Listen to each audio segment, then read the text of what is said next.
General Shakil, Gulzar থেকে শুরু করে নিয়ে যারা এই দেশকে ভারতীয় আধিপত্যবাদের বিরুদ্ধে বুক টান টান করে দাঁড়িয়ে তারা সমুচিত জবাব দিতে পারত।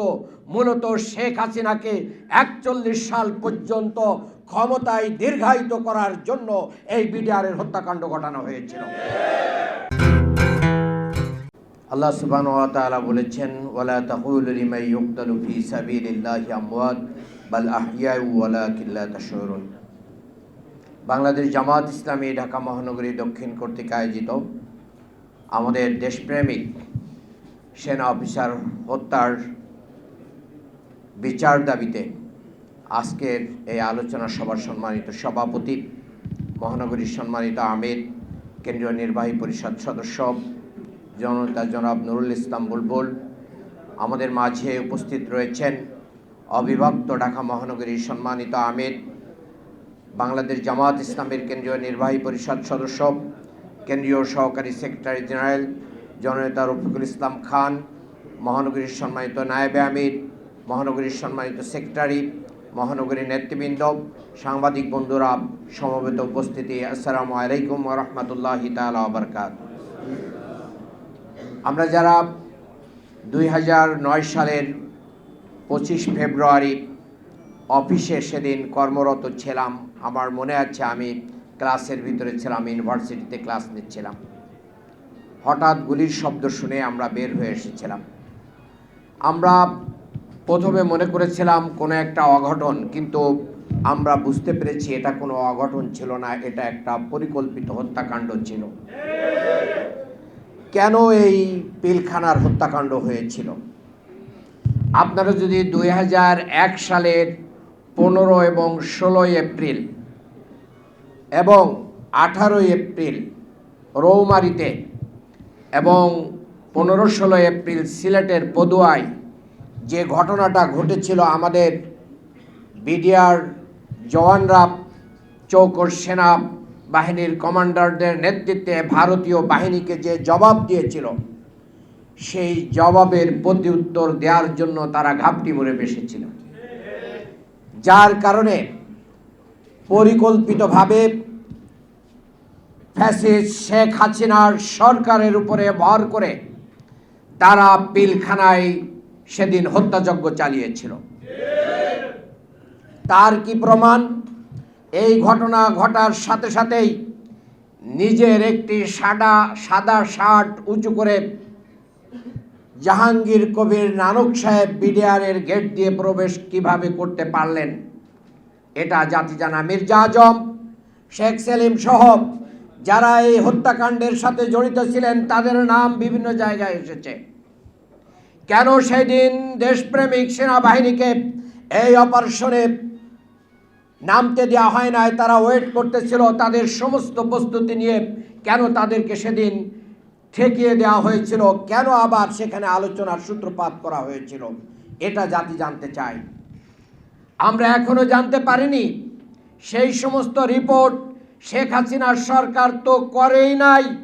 আর বর্তমান যারা আছেন, আমরা মনে করি যে আপনাদের এই দেশপ্রেমিক সেনা হত্যার যেই তদন্ত সেনাবাহিনীর ভিতরে হয়েছে এবং সরকারিভাবে হচ্ছে, সেগুলোকে জনসম্মুখে দ্রুত প্রকাশ করে এর বিচার কার্যক্রম শুরু করা উচিত।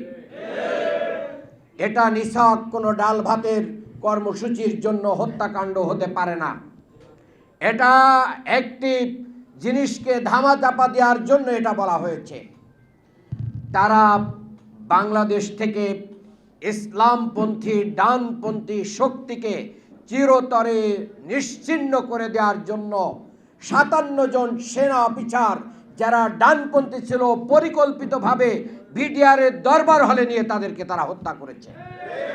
জেনারেল শাকিল, গুলজার থেকে শুরু করে নিয়ে যারা এই দেশকে ভারতীয় আধিপত্যবাদের বিরুদ্ধে বুক টান টান করে দাঁড়িয়ে তারা সমুচিত জবাব দিতে পারত।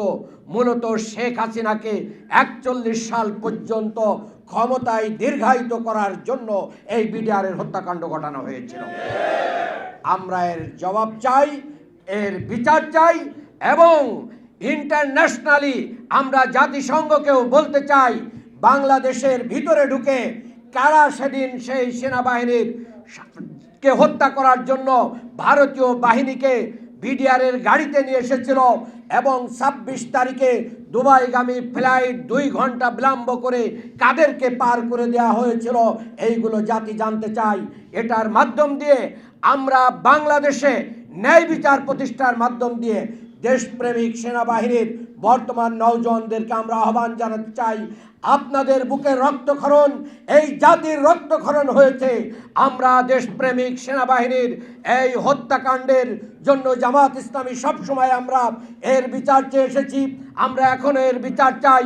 আগামী দিনে এই দেশের প্রয়োজনে সেনাবাহিনী যে আমাদের পাশে বারবার এসে দাঁড়াতে পারে, সেই প্রমাণ 2024-এর জুলাইয়ের গণ অভ্যুত্থানে এটা প্রমাণিত হয়েছে।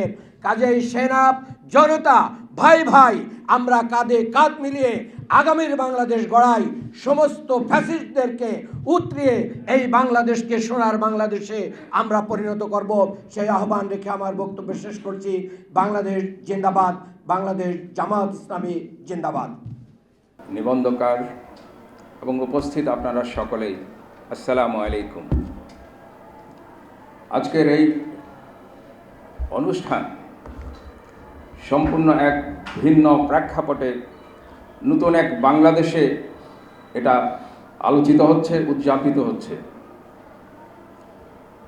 যে ভাষায় আমরা কথা বলতে পারিনি যেদিন আমাদের ভাইয়েরা, আমাদের সহকর্মীরা, আমাদের কমরেডসরা তাদের জীবনকে কোনো ধরনের প্রতিবাদ ছাড়াই তাদেরকে এই হত্যাকাণ্ড মেনে নিতে হয়েছিল, নিহত হয়েছিল, তার প্রতিবাদ করার ভাষা সেদিন পুরো জাতির মধ্যে ছিল না।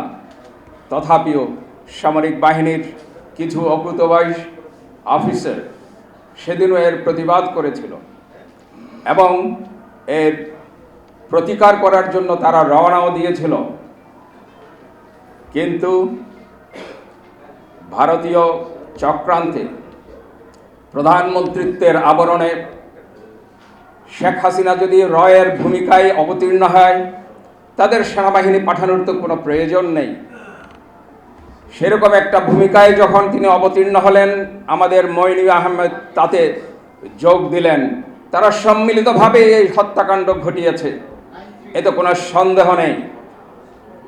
যে সমস্ত সামরিক বাহিনীর সদস্যরা সেদিন এর প্রতিবাদ করতে চেয়েছিল, কাঁদতে পারেনি, সেই অশ্রু সংবরণ করে নিজের বুকে চেপে রেখে যারা শুধু অশ্রু সংবরণ করার চেষ্টা করেছিল তাদেরকেও সেনাবাহিনী থেকে বহিষ্কার করা হয়েছিল, বাধ্যতামূলক অবসর দেওয়া হয়েছিল।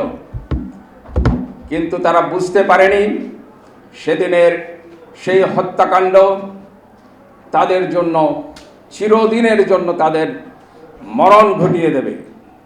সেদিনের সেই ক্ষোভ, সেই বেদনা ধীরে ধীরে তা পুরো জাতিকে আহত করেছে। সেদিন শুধুমাত্র বাংলাদেশের সেনাবাহিনী নয়, পুরো জাতিকেই হত্যা করা হয়েছিল। সত্যিকার অর্থে বাংলাদেশ সেনাবাহিনী হচ্ছে ভারতীয় রয়ের মূল টার্গেট, কারণ তারা রাজনীতিবিদদের ক্রয় করতে পেরেছিল, তারা প্রধানমন্ত্রী বানাতে পেরেছিল বাংলাদেশে, কিন্তু সামরিক বাহিনীর অফিসারদেরকে ক্রয় করতে তাদের বেশ বেগ পেতে হচ্ছিল। বস্তুত তারা সেখানে অকৃতকার্য ছিল। এই একটি সুযোগে ক্ষমতা আসার পরপরই তার বশ্যতা, তার আনুগত্য প্রকাশ করার জন্যেই এমন একটি হত্যাকাণ্ড ঘটানো হলো, যে হত্যাকাণ্ডের পরই ভারত পরিপূর্ণভাবে আশ্বস্ত হয়েছে যে হাসিনার দ্বারাই সম্ভব, সুতরাং তাকে ক্ষমতায় রাখতে হবে। সে ক্ষমতায় থাকার জন্যেই এই সমস্ত কর্মকাণ্ড ভারতীয়দের কাছে প্রতিবাদ করার জন্যে বারবার উপস্থাপন করেছে। সেটা বিভিন্ন চুক্তির মাধ্যমে পরবর্তীতে সে জারি রেখেছে এবং শেষ দিন পর্যন্ত সে এখান থেকে পালিয়ে গিয়ে প্রমাণ করেছে সে তার বাড়িতেই ফিরে গিয়েছে, সেটাই তার ঠিকানা। সে অত্যন্ত সফলতার সাথে রয়ের আকাঙ্ক্ষাকে বাস্তবায়িত করেছে, সেটা যত হাজার ছাত্রের জীবনের বিনিময়ে হোক না কেন, তার কিছুই আসে যায় না। এই নতুন এই প্রেক্ষাপটে, নতুন এই বাংলাদেশে আমাদের স্মরণ রাখতে হবে, ছাত্ররা যেই চেতনা নিয়ে এই বিপ্লব সংগঠিত করেছে, 36 জুলাই 5ই আগস্টের এই চেতনাটা সমগ্র জাতির।